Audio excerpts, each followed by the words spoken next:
Të dashur shqiptar, sot do të pim pak qumësht dalmat, qumësht të jashtëzakonshëm. Oh. Gëzuar të dashur shqiptar, qumshtin e pastër dalmat të papërzier me kos. Është qumësht i lirë. Wow. Do mbeteni pa mend sepse emri i qytetit Dimale, që është gjetur tek ura vajgurore, që shqiptarët kujtojnë se është Dymale. Nuk ka rëndësi se çfarë kuptimi ka në shqip. Teksti është në helenisht. Dhe as gjuhëtarët helen nuk e kanë ditur ç'do të thotë ky tekst. Është zbërthyer ky tekst nga unë dhe ka kuptimin orë diellore. Mbishkrimi i Dimales është bërë në bustin e Hermesit, që ishte një kolon e vendosur në udhkryq, dhe poshtë kolonës e fshehur ka qenë mbishkrimi që po e preke këtë kolon, do të mbysin demonët. Do të marrin demonët në botën e përtejme. Dhe aty tregohet se si perëndit Moirai, që janë perëndit e fatit, e ndajnë ditën në 2 pjesë dhe çdo pjesë e ndajnë pastaj perëndit të tjera, perëndit e orëve. Pra Moirai ndajnë ditën dhe natën.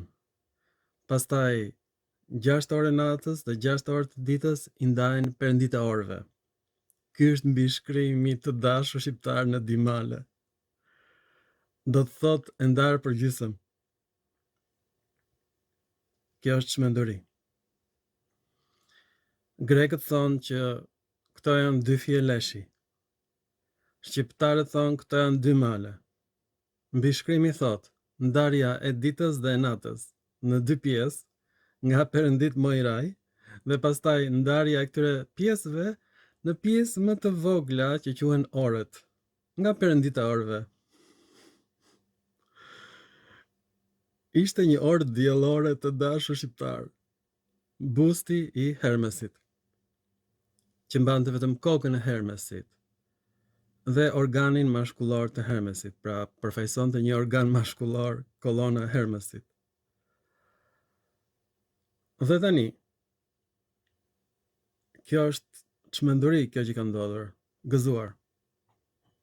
Gëzuar qumshtin dalmat të dashur shqiptar.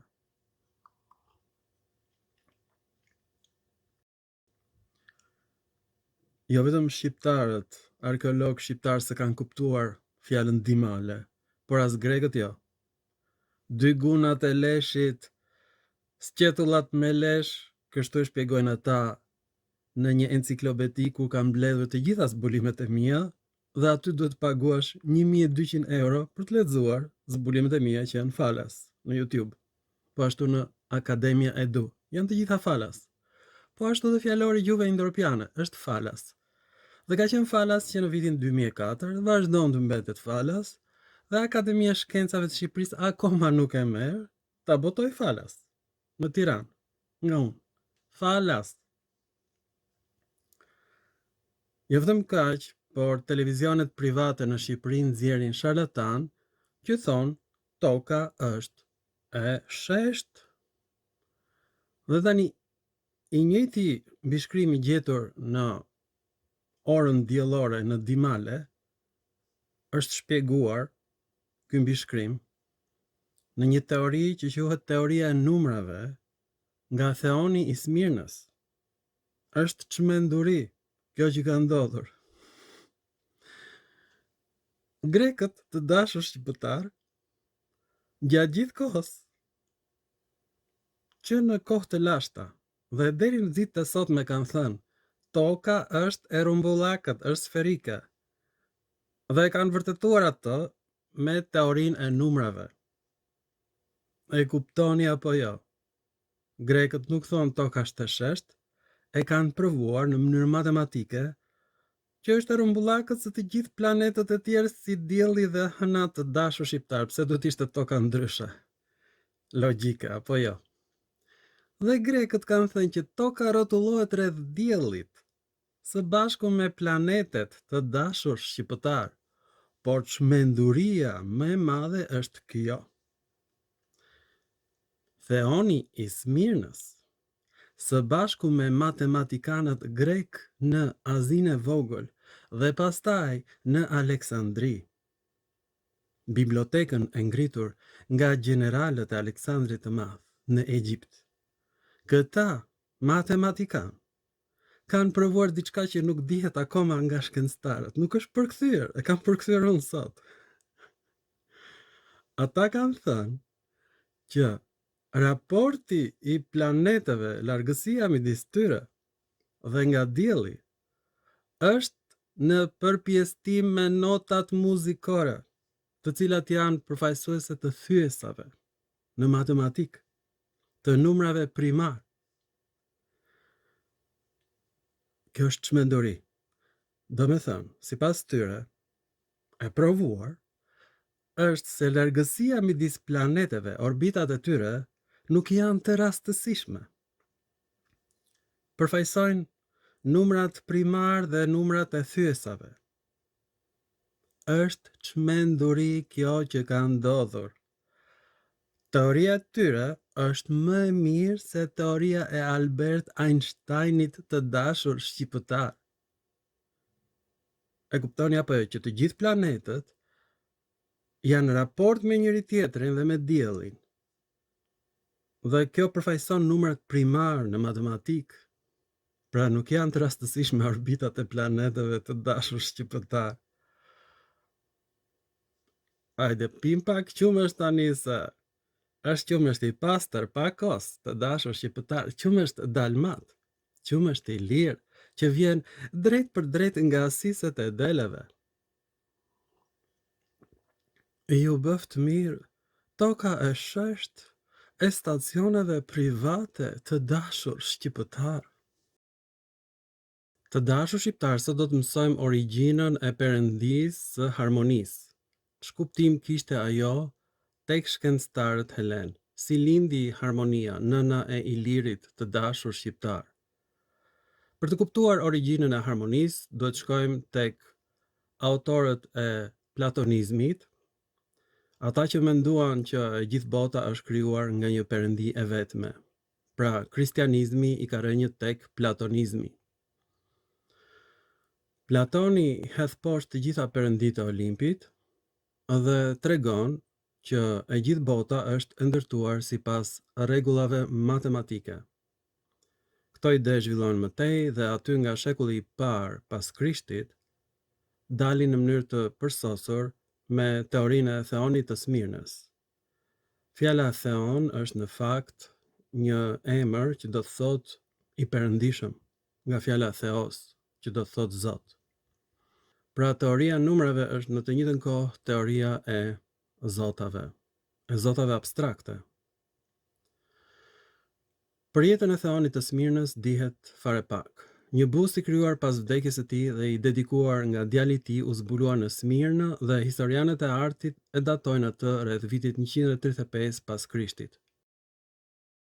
Veprat e Theonit të Smirnës u shkruan si komente mbi veprat e matematikanëve të tjerë dhe filozofëve të kohës, duke përfshirë dhe vepra mbi filozofinë e Platonit. Shumica e këtyre veprave kanë humbur. Vepra e tij e vetme që ka mbijetuar deri në ditët tona është për matematikën e dobishme për kuptimin e veprës së Platonit. Një vepër tjetër që ka të bëjë me rendin në të cilën duhet të vendosen veprat e Platonit është zbuluar së fundmi në një përkthim arab. Duhet kemi parasysh që të gjitha veprat e helenëve dhe të ilirëve i kemi marrë nga princat arab sepse originalet janë djegur nga kristianët, që shkatruan çdo gjë të bukur dhe nga kristianët kemi dhe idenë që toka është e sheshtë. Në fakt, këtë e ka prodhuar një perandor ilir që ishte komplet ignorant idenë e tokës së sheshtë. Pra grekët asnjëherë s'kan thënë që toka është e sheshtë. Ju lutem shikoni me kujdes sepse teorema e Theonit të Smirnës thotë se shuma e dy katrorëve të trekëndshave të njëpasnjëshëm me brinjë të barabarta është një katror. Dhe kjo vërtetot me figurën që keni parasysh tuaj. Dy trekëndsha me brinjë të barabartë bëjnë një katror. janë me ngjyrë blu. Për matematikën e dobishme për kuptimin e veprës së Platonit, nuk është një komentim mbi shkrimet e Platonit, por më shumë një udhësues i përgjithshëm për një student të matematikës. Nuk është aq shumë një punim novator sesa një punë referimi për idetë që tashmë ishin të njohura në atë kohë. Statuti i tij ishte një përmbledhje e njohurive të tashme të vendosura dhe citimi i hollësishëm i burimeve të mëparshme është një nga arsyet që e bën atë vepër të çmuar. Pjesa e parë e kësaj vepre është ndarë gjithashtu në dy pjesë. E para trajton subjektet e numrave dhe e dyta merret me muzikën dhe harmoninë. Pra, këtu është origjina e perëndisë së harmonisë së ilirëve. Pjesa e parë për matematikën është më e përqendruar në atë që njihet sot si teoria e numrave. Numrat tek, numrat çift, numra primar, numra të përsosur, numra të bollshëm dhe tipare të tjera të tilla të matematikës. Ky libër përmban një përshkrim të numrave të anës së diametrit dhe hipotenuzës. Metodën pitagorike për një rend të afërsive më të mira të thyesave dhe numrave të përafërt për rënjën në katror të numrit 2. Denominuesit të cilëve janë numra pell, që janë numra të pafund, ose integral të pafund. Gjithashtu, ajo është një nga burimet e njohurive tona mbi origjinën e problemit klasik të dyfishimit të kubit. Pjesa e dytë e librit mbi muzikën është ndarë në 3 pjesë: muzika e numrave, muzika instrumentale dhe muzika e sferave qiellore. Muzika e numrave është një trajtim i temperamentit dhe harmonisë duke përdorur raporte për masa dhe mesatarët e tyre. Pjesa për muzikën instrumentale nuk merret me melodinë, por me intervalet dhe konsonancën e tingujve të njëpasnjëshëm që përfaqësojnë thyesat në veprën e Pitagorës. Theoni konsideron intervalet sipas gradës së konsonancës së tingujve të njëpasnjëshëm të tyre, domethënë sipas thjeshtësisë së raporteve midis tyre. Pra, përpjestimi i numrave të njëpasnjëshëm të shprehura në thyesa dhe jo melodia përbën thelbin e muzikës instrumentale sipas tij. Po të shikoni tabelën muzikore, do kuptoni që numrat që përmend Theoni janë të dy llojeve. Në muzikë kemi oktavën perfekte, që janë numra integral të plot, që përfaqësojnë tinguj muzikor të njëpasnjëshëm, dhe minore të dyta, që quhen disonanca ose nuanca të tingujve.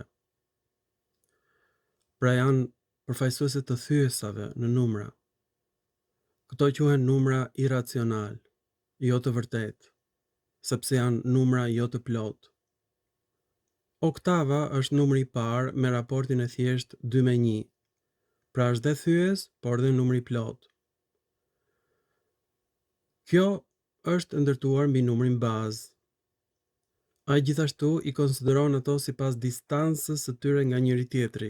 Pjesa e tretë e librit mbi muzikën e kozmosit, ai i konsideronte më të rëndësishmen dhe renditja atë të vinte pas pasqyrës së nevojshme të dhënë në pjesët e mëparshme. Theoni citon një poezi nga Aleksandri i Efesit që cakton tinguj të caktuar në shkallën kromatike për secilin planet, një ide që do të mbante popularitetin e saj për 1000 vjeçar pas tij.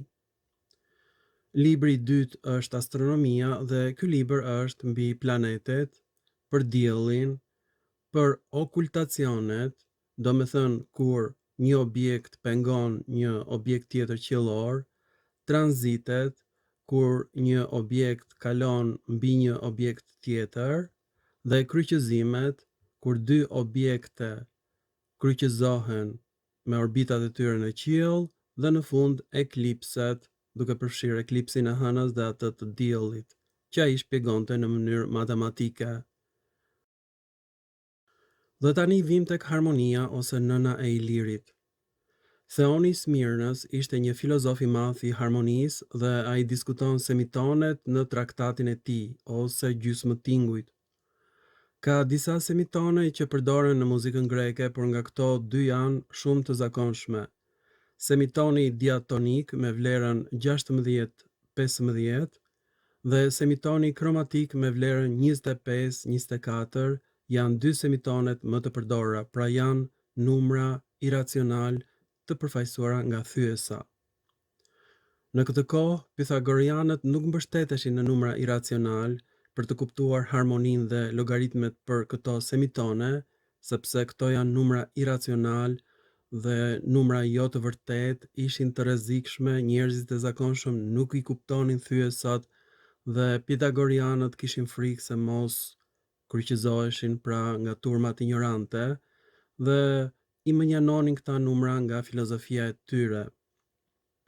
Logaritmet e tyre nuk çonin në numra iracional, megjithatë Theoni e trajtoi këtë diskutim në mënyrë direkte pa patur as pak frikë për kryqëzimin. Ai pranoi se mund të provohet që toni me vlerën 9 e thyer me 8 nuk mund të ndahet në pjesë të barabarta, është një numër iracional dhe kështu është një numër në vetvete. Ai ekziston jo si numër i plot, por si thyes. Shumë Pythagorian besonin në ekzistencën e numrave iracional, por nuk besonin në përdorimin e tyre në jetën e përditshme, sepse i konsideronin ato të papajtueshme me realitetin dhe numra integral të plot pozitiv. Pra Pythagorianët kishin shumë frikë madje ta përmendin fjalën numër iracional. Në takimet e tyre gjithmonë përdorin vetëm shenja, nuk i thonin me gojë këto numra, kaq shumë frikë kishin nga shënimet e kohës. Theoni gjithashtu bëri një punë të shkëlqyer duke lidhur vlerat e numrave të plot integral me intervalet muzikore. Ai ilustron këtë ide me shkrimet e tij dhe përmes eksperimenteve. Ai diskuton metodën e Pythagorianëve për të parë harmoninë dhe bashkësinë përmes përfaqësimit të vazove të mbushura për gjysmë dhe shpjegon këto eksperimente në një nivel më të thellë, duke u përqendruar në faktin se oktavat, 50-tat dhe të 40-tat përputhen përkatësisht me thyesat 2 e thyer në 1, 3 e thyer në 2 dhe 4 e thyer në 3. Kontributet e tij dhanë një ndikim në fushat e muzikës dhe të fizikës, por sidomos të astronomisë. Të dashur shqiptar gëzuar, kjo është dita e qumshtit, dita e dalmatëve që prekin ato të deleve dhe prodhojnë qumësht. Këta janë dalmatët, të dashur shqiptar, është e vërtetuar. Dalmatët milnin delet, e dim me siguri. Dhe dalmatët, të dashur shqiptar, krijuan perëndinë e harmonisë, dhe perëndia e harmonisë u kthye në gjarpër, sepse gjarpri që për dridhjet përfaqësonte pikërisht orbitat e planeteve, të dashur shqiptar. Ky ishte gjarpri i lirëve, të dashur shqiptar, që nuk e kishin iden e thyesave, të dashur shqiptar. I lirët ishin analfabet, të dashur shqiptar, dhe orbitat e Theonit të planeteve, thyesat pikërisht integralet atyre ju dukeshin si gjarpërinj të përdredhur, të dashur shqiptar. Le ta pim këtë ditë të qumështit sot, gëzuar, të dashur i lirë, të dashur gjarpërinj, shtërpinj, vitore në shtëpi, gjarpër i fatit, dhëndri që bëhet gjarpër, i liri që mban gjarprin, ja shtyp kokën gjarpri, të dashur shqiptar, gjarpri në anijet i lire, të dashur shqiptar, në lembet i lire, gjarpri ynë, të dashur shqiptar, gjarpri i drilonasve, të dashur shqiptar, gëzuar ditën e gjarprit të i lirëve, të dashur shqiptar, ditën e gjarprit të dashur shqiptar, gëzuar.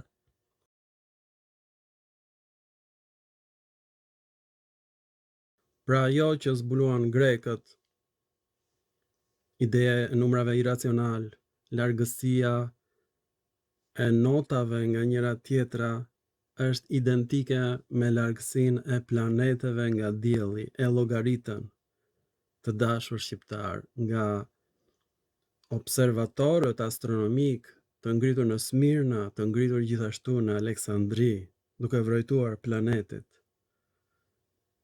Të dashur shqiptar, grekët thanë toka është e rrumbullakët, madje llogaritën perimetrin e ekuatorit. Të dashur shqiptar, grekët shpikën meridianët. Të dashur shqiptar, duke përdorur hartat, grekët orientoheshin shumë lehtë. Të dashur shqiptar, duke përdorur katroret e paraleleve dhe meridianëve, grekët i kanë shpikur. Të dashur shqiptar, e kuptoni, të dashur shqiptar, që toka ka qenë gjithmonë e rrumbullakët sipas grekëve, se po të ishte toka e shesht, grekët nuk do të kishin ngritur një perandori nga Iliria që e pushtuan të gjithën dhe vun kudo emra Helen, në çdo qytet. Të dashur shqiptar, madje edhe në Dalmaci, mielësit e deleve.